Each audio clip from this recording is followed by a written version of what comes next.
Hello, everybody. My name is Lucas. In November 2020, my brother Mateo contracted COVID-19 like so many of us did. But unlike most of us, he hasn't yet recovered. Mateo is now what is known as a COVID long hauler, a title given to those whose COVID symptoms last more than 3 months. So, yeah. In all this time, he's been documenting his ups, downs, victories, and setbacks through journals, medical records, and love letters to you, the listener.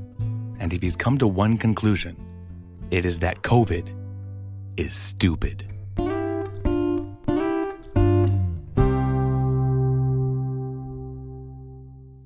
It's December. We're getting pretty close to the end of the year. A good time to look back and see how far we've come, what's changed, and what hasn't. And so it seems like a good time to bring you another episode from Mateo's personal journals. Last time, we left off at the beginning of 2021, when things were starting to take a turn for the more long haul.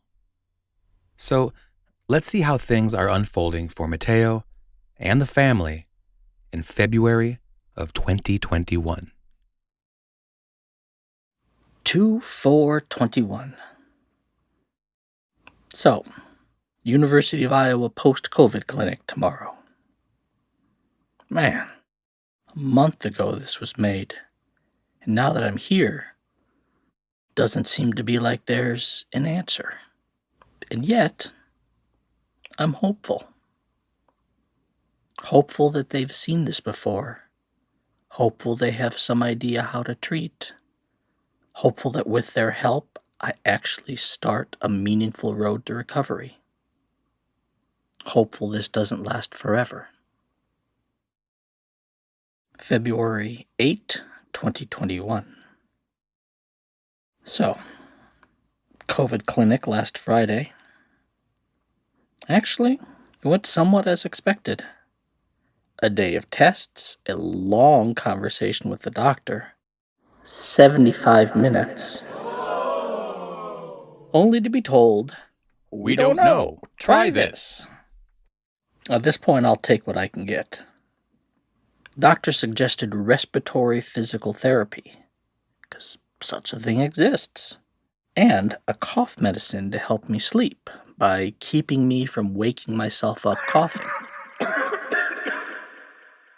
Wifey did an amazing job driving, medical advocating, supporting, waiting, pretty much everything but stopping the wheelchair before my feet hit the wall. She and I are rookies at wheelchairs, and that's how I hope it remains. But now I've reached out to my primary doctor to ask for a referral, and we'll see what happens next. February 15, 2021. Wifey pointed out that we have spent 22 Valentine's Days together. And while some may have started or ended with a bang, this was our first one that started with an explosion. No exaggeration. About 1:30 in the morning, and there's a loud boom outside the door. I get up.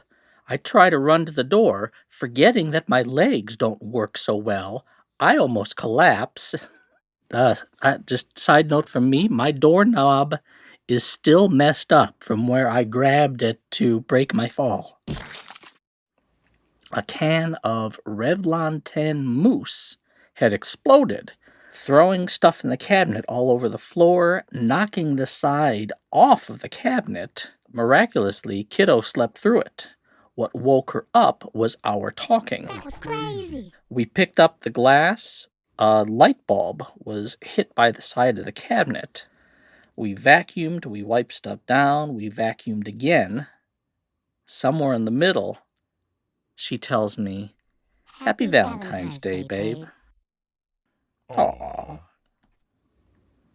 The next day, I screwed the cabinet back together, she mopped, and all the contents of our cabinet, covered in hair mousse, were wiped off, lest the added body, bounce, and hold become permanent. Oh, I remember that. That's fantastic. Today is Monday, President's Day, and school is remote. It's -9 today. And we'll see about tomorrow, forecasted at -20 at pickup time. That's the actual temp, not the wind chill. February 22nd, 2021. If 2020 was a monster movie, long haulers like me would be the ones who inexplicably started transforming into COVID monsters. I know wifey and kid will love me, but they'd have to leave me in the guest room and get to the safe zone. I get it. February 27th. PT kind of sucked. Walking in, then on the pedaling machine. So tired at the end. So, of course, decided to stop by work. Why? Boss asked if I had considered or discussed going on disability. Later, I called HR. It might happen. Might also get a handicap sticker for my car. Kind of a gut punch to the ego. Like I'm admitting defeat or allowing myself to be called disabled. Handicapped.